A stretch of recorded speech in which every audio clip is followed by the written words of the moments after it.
So many of us go through life thinking that our thoughts are simply reflections of reality, as if they're passive responses to the world around us. But the truth is far from this. The mind is not a mere observer reacting to life's events like a mirror reflecting back what it sees.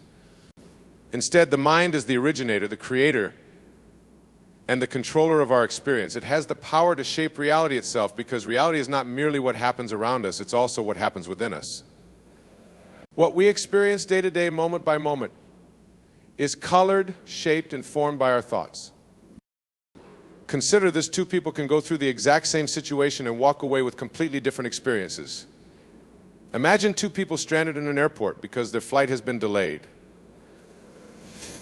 One may be furious, frustrated by every passing minute, complaining about the inconvenience and fuming over the wasted time. Meanwhile, the other person may see this as an unexpected opportunity to relax, read a book, or simply observe life unfolding around them. The circumstances are the same, but the experiences could not be more different. This difference lies in the mind. Each person's thoughts about the situation define their experience of it. The power of the mind is that profound. It can turn inconveniences into possibilities, pain into growth, and fear into peace. Most of us operate with thoughts that go unchecked, like background noise that's always playing but rarely acknowledged. However, if we stop to observe our thoughts, if we took just a few minutes each day to examine what's running through our minds, we'd likely be surprised by what we find. The mind has a tendency to gravitate towards worry, doubt, criticism, and self-judgment. It loves to focus on past mistakes or future fears, jumping between regret and anxiety. We let these thoughts loop endlessly, unaware that we're shaping our reality with every negative thought that goes unchecked. The first step in recognizing the power of your mind is to become aware of what's happening up there. Many people believe that external events alone dictate our emotional state, but this isn't true. It's our thoughts about these events that truly determine how we feel. Imagine someone who loses a job. They could think, this is the end of my career. I'll never find anything as good as this, and sink into despair. Or they could think, this is the beginning of a new chapter. Who knows what incredible opportunities lie ahead? The job loss itself doesn't create the feeling, it's the person's interpretation of it. When we understand this, we understand that while we can't always control the events in our lives, we have immense control over our responses to them. And those responses are what create our experience of life. Dr. Viktor Frankl, a psychiatrist and Holocaust survivor, once said that everything can be taken from us except our ability to choose our attitude in any given set of circumstances. Frankl's words illustrate a profound truth. We may not have control over every circumstance, but we always have control over how we think about it. Even in the most challenging moments, our minds hold the power to shape our response. This is why self-awareness, the act of consciously choosing what we think and feel, is so essential. However, our minds have been conditioned over years, often decades, to think in certain ways. If we're used to criticizing ourselves, worrying about outcomes, or focusing on what's lacking in life, it's easy to fall into a pattern of suffering. These thought patterns become automatic, but remember, just because they're habitual doesn't mean they're unchangeable. We can change the way we think by first becoming aware of it. This might mean paying attention to that inner dialogue that runs nonstop, noticing when you're thinking thoughts that are not loving, not supportive, or not beneficial to you. Over time, you'll start to recognize these thoughts as habits rather than truths. And the beauty of any habit is that it can be changed. When you begin to shift your thinking, when you choose thoughts that uplift you rather than bring you down, you start to change your experience of life. You begin to realize that joy, peace, and contentment aren't dependent on external conditions. They're within you, available through your own thoughts. This is the power of your mind. It can bring you peace in the middle of chaos, joy in the face of challenges, and strength even when things seem impossible. And all it takes is the willingness to choose different thoughts. Letting go of the negative, limiting beliefs you may have held for years can be challenging. But remember, the effort is worth it. When you catch yourself thinking, I'm not good enough or I'll never succeed, pause and ask yourself if that thought is true. Question it, challenge it, and then replace it with a thought that serves you better, like I am doing my best or I am growing every day. The more you do this, the more natural it becomes to think positively, to see possibilities instead of problems, and to view yourself with compassion rather than criticism. Over time, you'll find that your experience of life changes in profound ways. As Dr. Dyer often said, when you change the way you look at things, the things you look at change. Your mind holds this power. You don't have to wait for external circumstances to align perfectly. You have everything you need within you to create a beautiful life, right here and now. Embrace the power of your mind and watch as your life transforms from the inside out. The need for control is one of the primary ways our egos create suffering in our lives. The ego, that voice within us that's always seeking to define itself as separate, superior, and in control, clings to certainty. It wants to know what's going to happen, to orchestrate every outcome, and to be seen as important, accomplished, and successful. The ego isn't satisfied with the flow of life. It wants life to bend to its will, to follow its meticulously crafted plans. But this attachment to control ultimately leads to disappointment, frustration, and suffering. Life, as we all eventually learn, isn't something we can fully control, and the ego's resistance to this truth keeps us in a constant state of tension. When we are ruled by the ego's need for control, we tend to approach life from a place of anxiety and fear. We find ourselves worrying about the future, clinging to things or people, and becoming upset when life doesn't unfold as we'd planned. The ego insists on knowing what's best, forgetting that it's only seeing a fraction of the whole picture. Imagine how often we've held on to relationships, jobs, or even identities simply because they felt safe or familiar, even if they weren't truly fulfilling. In doing so, we restrict ourselves from the growth and new possibilities that might be waiting for us if we only let go of control. One of the core truths we must embrace to ease the grip of control is understanding that we are not our egos. The ego is a collection of thoughts, beliefs, fears, and desires that we've gathered over our lives. It's our attachment to this part of ourselves that makes us crave certainty and control, but we are so much more than this limited view. The true self or higher self recognizes that life is meant to flow, that we are part of something much greater, and that we don't need to control every aspect to feel safe or valuable. When we let go of control, we allow life to unfold with trust. We begin to understand that we're part of a larger intelligence, one that we might call the universe, spirit, or simply the flow of life itself. This intelligence operates beyond our limited human understanding, orchestrating events, encounters, and experiences that are ultimately aligned with our highest good. By surrendering the need to control, we open ourselves up to this larger intelligence and give it permission to work through us. This doesn't mean we stop setting intentions or making efforts toward our goals, rather we stop gripping onto them so tightly. We move forward with intention, but without demanding that things go exactly as planned. Consider a river flowing down a mountain. If we were to attempt to control the river, building dams and channels to force it into a particular path, we would disrupt its natural flow, causing blockages, overflows, and stress. But if we allow the river to find its own way, it will carve its path naturally and powerfully, flowing with ease. Our lives are much like that river. When we let go of the need to control, we allow life to carry us in the direction we're meant to go. We discover that it's not only more peaceful, but often leads us to places and experiences far beyond what our limited, ego-based plans could have ever envisioned. When we're able to let go of control, we're also able to let go of the fears and anxieties that come with it. The ego, ever fearful of the unknown, is always imagining worst-case scenarios, calculating risks, and worrying about potential failures. It's this need for certainty and control that fuels our anxieties, keeping us in a constant state of what if. But the truth is, nothing in life is truly certain. We can make plans, but we can never predict every outcome. Life will always have surprises, and the more we resist these surprises, the more we suffer. When we let go of control, we allow ourselves to be at peace with uncertainty. We stop needing every answer and every outcome to align with our expectations. We learn to trust that, even in the face of the unknown, we are safe and guided. Letting go of control also brings us closer to the experience of acceptance. When we surrender the need to control, we naturally begin to accept things as they are. Acceptance doesn't mean resignation. It doesn't mean we stop caring about our lives or our goals. It simply means we stop fighting against reality. We stop demanding that people's circumstances or events be different from what they are. Acceptance allows us to work with reality rather than against it. And as we know from experience, the more we accept life as it is, the more peaceful and content we feel. But letting go of control is not a one-time decision, it's a daily practice. The ego will always try to assert itself, to return to familiar patterns of control and fear. Every day we have to gently remind ourselves to release our grip and allow life to unfold. This may mean taking a moment to breathe when we feel stressed, pausing before reacting when we feel triggered, or reminding ourselves to trust when things don't go as planned. With practice, we learn to live with an open hand rather than a clenched fist, ready to receive what life offers rather than trying to force it into a certain shape. When we make this shift, we open ourselves to an experience of life that is infinitely more peaceful, joyful, and fulfilling.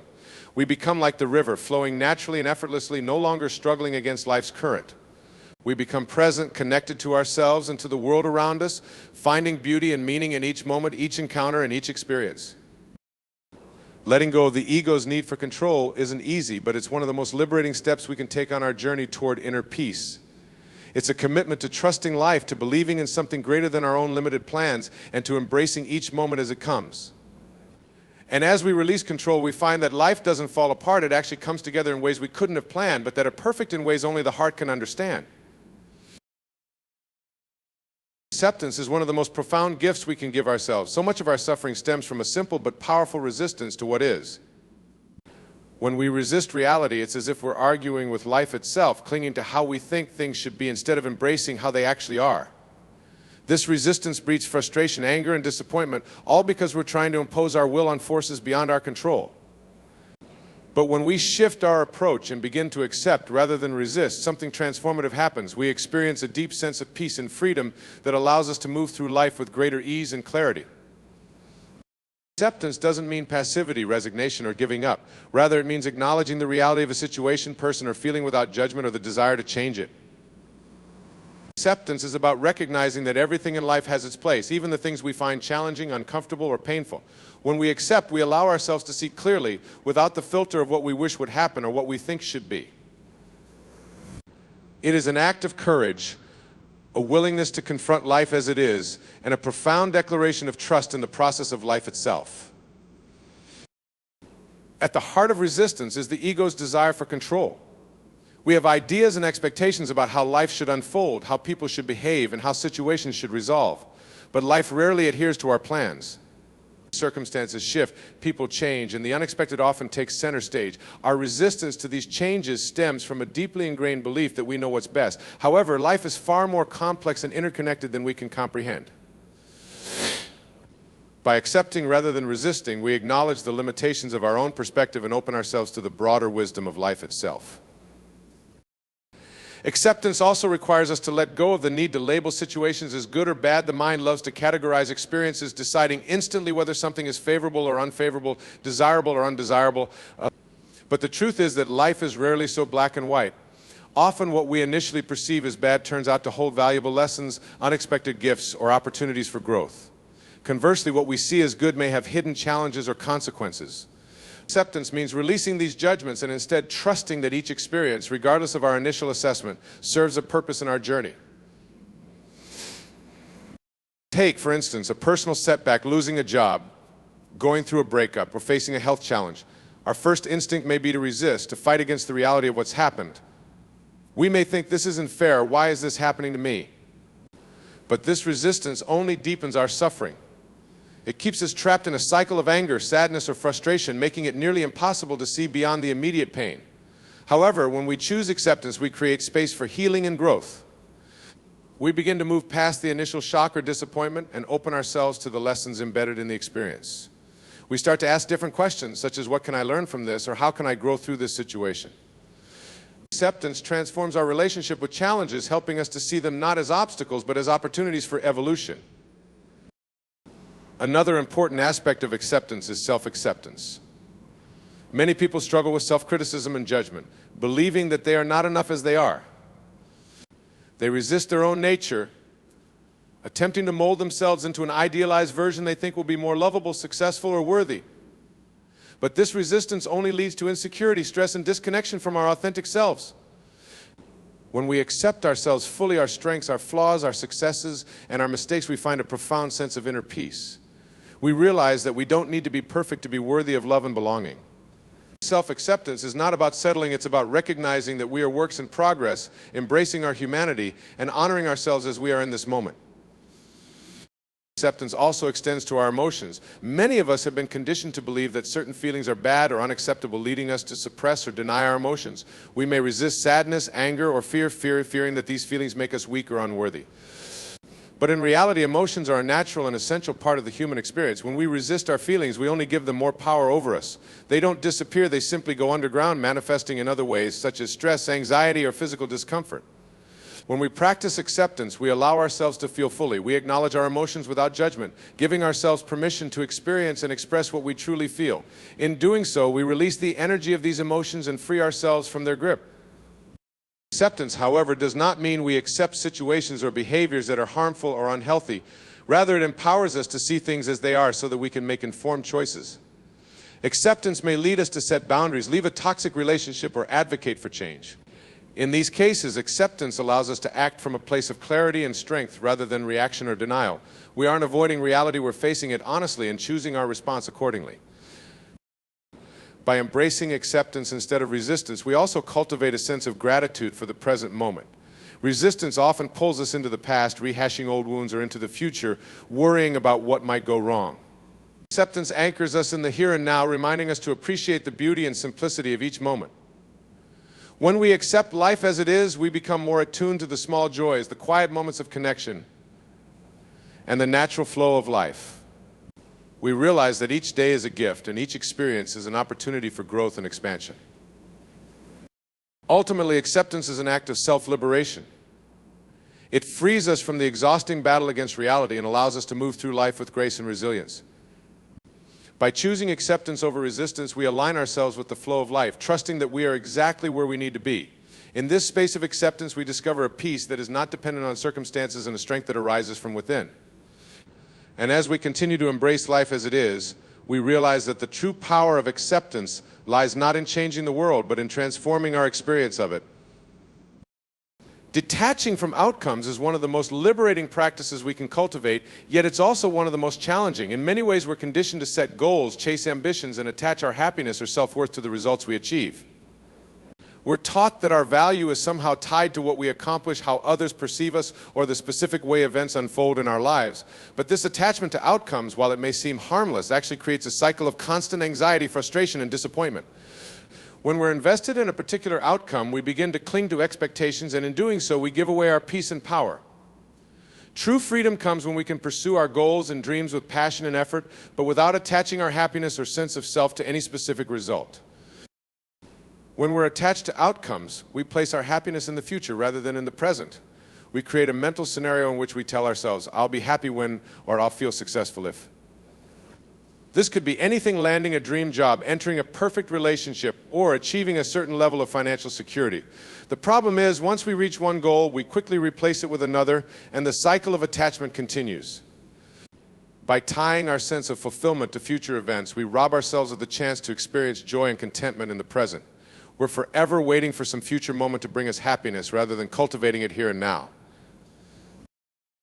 Detaching from outcomes doesn't mean that we stop caring about our dreams or goals. It doesn't mean that we stop taking action or lose interest in bettering ourselves. Instead, it means releasing the mental and emotional grip we have on how things must turn out. When we detach, we're saying, I'll give my best effort, but I won't make my sense of worth or happiness dependent on the result. This mindset allows us to take action from a place of calmness, trust, and openness rather than from a place of fear, desperation, or need. It allows us to enjoy the journey and the process instead of fixating solely on the destination. One reason we find it so difficult to detach from outcomes is that we live in a world that constantly reinforces the need for results. Society celebrates achievement, success, and status, and often overlooks the inner qualities of character, resilience, and joy that can't be measured or quantified. We're praised for hitting milestones, reaching goals, and proving ourselves, which can make us feel that our worth is tied to these external markers. This conditioning runs deep, but when we step back and see it for what it is, we can start to question whether this external validation is truly a reflection of our inner worth. We begin to see that our value is not dependent on external achievements, but on our intrinsic qualities as human beings. When we cling to a specific outcome, we are also, in a way, limiting our lives. We're saying that only a particular result will make us happy or fulfilled. But life is full of unexpected twists and turns, and often what we think is best for us may not actually be in our highest interest. By being rigidly attached to a certain outcome, we close ourselves off to other possibilities that may be even more fulfilling, even if they look different from what we originally envisioned. Detaching from outcomes allows us to remain open to life's surprises, to trust that even if things don't go as planned, there is something meaningful to be gained. We might miss out on opportunities for growth, connection, or happiness if we're too fixated on a specific result. An example of this might be pursuing a particular career or project with a single-minded focus on achieving a certain level of success. When we're solely attached to reaching that goal, we might overlook the value of the skills we're developing, the relationships we're building, or the personal growth we're undergoing along the way. But if we release our attachment to a specific outcome, we're able to see and appreciate the richness of the journey itself. We begin to understand that even if the exact goal isn't reached, every step along the way was still valuable, meaningful, and transformative. Detaching from outcomes also fosters resilience. When we're deeply attached to a particular result, any deviation from that outcome can feel like failure or disappointment. We may feel devastated, as if we've lost something essential to our sense of self or purpose. But when we practice detachment, we're able to take setbacks and challenges in stride. We're able to see these experiences as part of the process rather than as catastrophic failures. This perspective gives us the strength to adapt, to try new approaches, and to learn from our experiences without feeling defeated or unworthy. One of the most freeing aspects of detachment is that it allows us to live more fully in the present. When we're fixated on outcomes, we're always projecting into the future, waiting for that moment when everything clicks and we feel fulfilled. But when we detach from outcomes, we give ourselves permission to experience the fullness of each moment without the need to constantly measure or evaluate. We're able to find joy in the effort itself, in the act of creating, building, or connecting, without needing these actions to produce a specific reward. This presence brings a profound sense of peace and fulfillment that is far more lasting than any temporary achievement. Detachment requires trust that life is unfolding in a way that ultimately serves our growth and well-being, even if we don't always understand it in the moment. It's a recognition that while we can influence our lives, we cannot control every outcome. We can plant seeds and nurture them, but we can't dictate exactly how they will grow. This trust allows us to release the need to control every aspect of our lives and to accept that whatever unfolds, we have the inner resources to face it. We begin to view life as a journey of exploration rather than a series of checkpoints to be achieved. Ultimately, detaching from outcomes is an act of self-liberation. It frees us from the relentless pursuit of validation, achievement, or perfection. It allows us to reconnect with our true selves, to find joy in the simple act of being and doing, rather than in the fleeting rewards that the world may or may not bestow upon us. And in this state of detachment, we find a profound sense of peace and contentment, grounded not in what we accomplish, but in who we are and the journey we embrace. Cultivating gratitude and awe transforms our lives in ways that extend far beyond momentary happiness. When we focus on gratitude, we shift our perspective to appreciate what is already present, rather than what is lacking. In a world where we're constantly encouraged to achieve more, acquire more, and be more, practicing gratitude grounds us in the richness of our current lives. It's a powerful reminder that joy doesn't necessarily come from having everything we want, but from valuing everything we have. Meanwhile, awe, those moments that take our breath away, that remind us of life's mystery and wonder, deepens this appreciation. Awe reconnects us to something larger than ourselves and inspires us to see life with renewed reverence. Together, gratitude and awe provide a foundation for a life filled with meaning, peace, and true contentment. Gratitude is often thought of as a simple act like saying thank you or keeping a gratitude list, but at a deeper level, it's a profound way of seeing and experiencing the world. When we cultivate gratitude, we are choosing to notice the goodness that surrounds us. This isn't to deny life's challenges or hardships, rather, it's about balancing those difficulties with an awareness of the positive. Gratitude reminds us that even in times of struggle, there is something to appreciate, a lesson learned, a relationship strengthened, or simply the resilience to keep moving forward. By focusing on these elements, gratitude becomes a form of mental discipline that shapes our thoughts, emotions, and even our health. Research shows that gratitude has powerful effects on both mental and physical well-being. Studies indicate that people who practice gratitude regularly experience lower levels of stress, depression, and anxiety.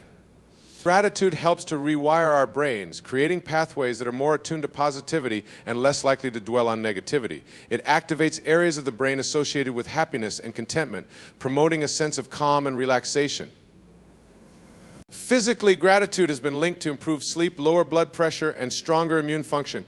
When we regularly focus on what we're grateful for, we are actually nurturing our body's ability to cope with stress, to heal, and to thrive.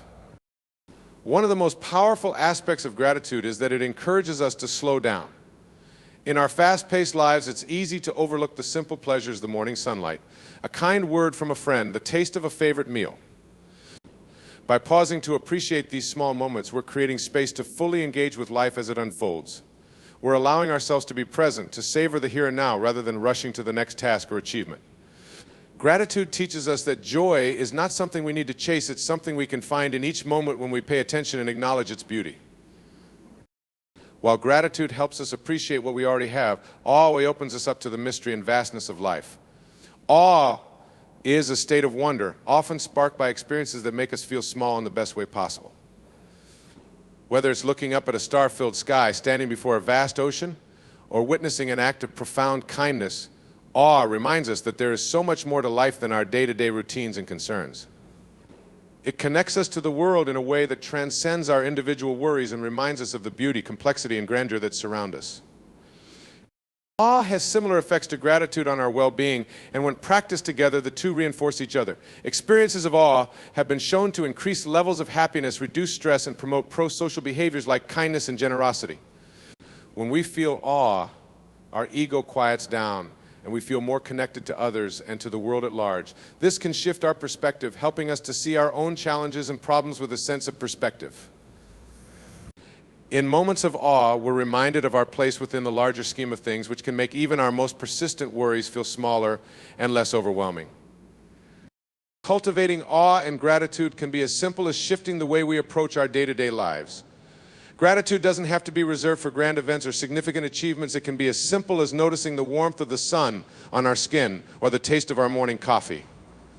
Similarly, awe doesn't have to come from dramatic, once-in-a-lifetime experiences. We can find awe in the intricate details of a flower, the resilience of a tree, or the miraculous complexity of our own bodies. By making an effort to look for these moments of beauty and wonder, we're training ourselves to notice them more frequently, thereby enriching our everyday lives. Gratitude and awe also strengthen our relationships with others. When we approach others with appreciation, we deepen our sense of connection and strengthen bonds. Expressing gratitude to those around us, whether it's friends, family, or colleagues, shows them that we see and value them. It fosters a sense of belonging, trust, and mutual respect. Awe can deepen these connections as well, as shared experiences of wonder often bring people closer. When we witness something awe-inspiring with others, it creates a collective sense of amazement that can bridge differences and build unity. By cultivating gratitude and awe, we create a ripple effect, enriching not only our own lives, but also the lives of those around us. These practices don't erase life's hardships, but they equip us with the emotional resources to face them with resilience. Gratitude helps us to find silver linings, even in painful times, while awe reminds us that there is beauty even amidst difficulty.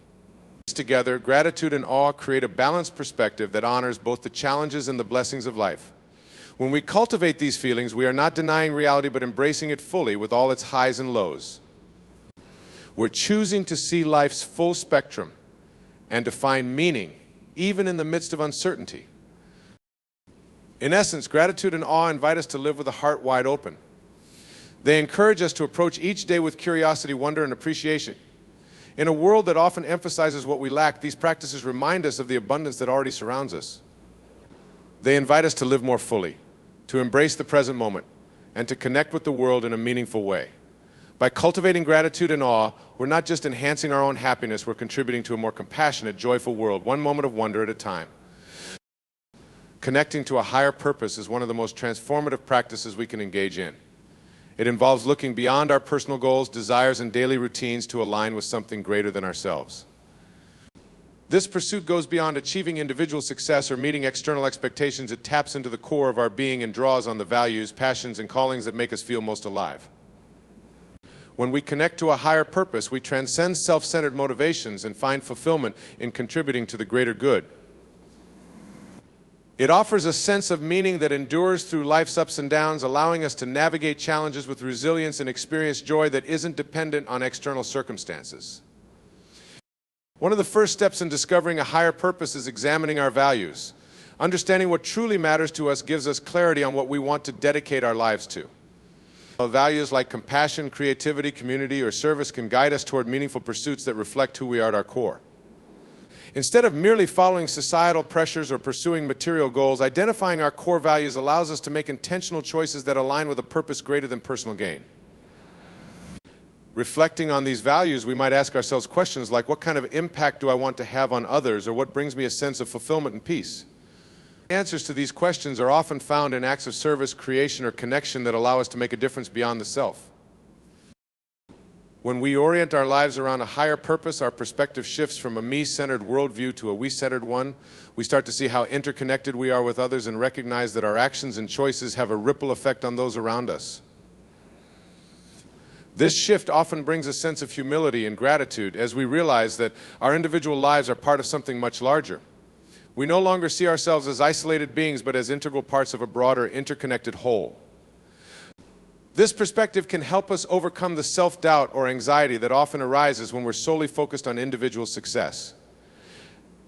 By focusing on how we can serve others or contribute to the world in a meaningful way, we cultivate a mindset of abundance, knowing that our value extends beyond our individual accomplishments. Connecting to a higher purpose also gives us resilience in the face of adversity. Life is unpredictable, and we all encounter challenges, setbacks, and losses. When our lives are rooted in a purpose greater than ourselves, these difficulties become easier to bear because we have a deeper reason for persevering. We're not just enduring hardships for our own sake, but for a cause or a calling that gives our efforts meaning.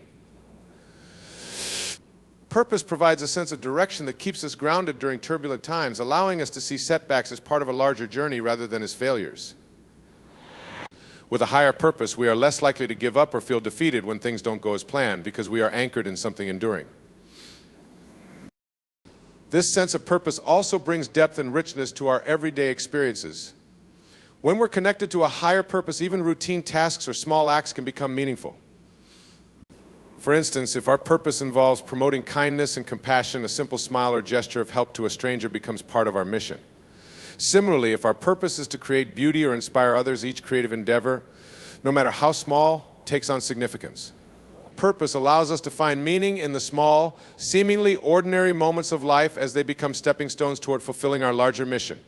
This makes life richer and more fulfilling as we begin to see that every action has the potential to serve a greater purpose.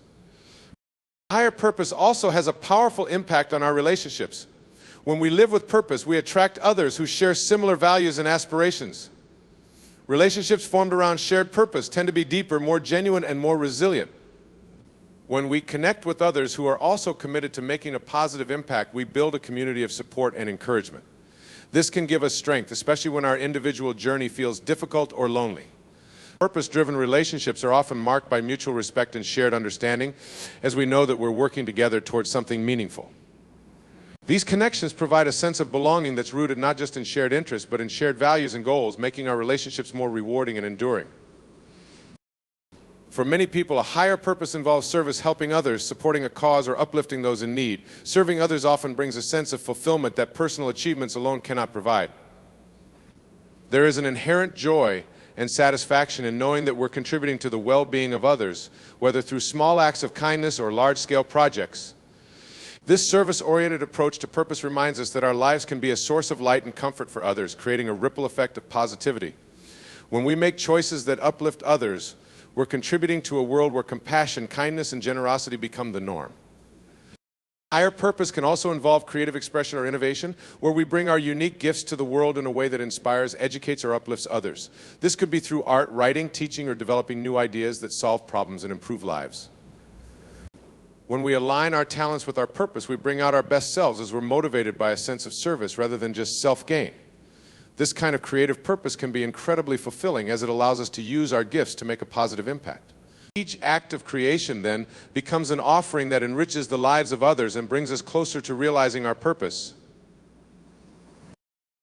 Connecting with a higher purpose often requires us to let go of the need for constant external validation. When we're driven by purpose, we're less concerned with applause or recognition. Instead, we're focused on the intrinsic rewards of living in alignment with our values. This inner alignment brings a profound sense of peace, as we know we're staying true to our authentic selves. Rather than seeking approval or praise, we're motivated by the knowledge that we're contributing to something meaningful. This shift allows us to experience a deeper, more sustainable form of satisfaction that doesn't waver based on others' opinions. Ultimately, connecting to a higher purpose means living intentionally. It's about making choices that reflect our values, staying true to our vision, and using our lives to make a positive impact. Purpose doesn't always require grand gestures or monumental accomplishments. It can be expressed in small, everyday actions that bring us closer to the person we want to be and the world we wish to create. Living with purpose fills each day with meaning, peace, and joy, reminding us that our lives have significance far beyond the surface. Through purpose, we experience a profound sense of belonging and fulfillment that connects us to both ourselves and the world around us. And in this connection, we find the true essence of a life well lived.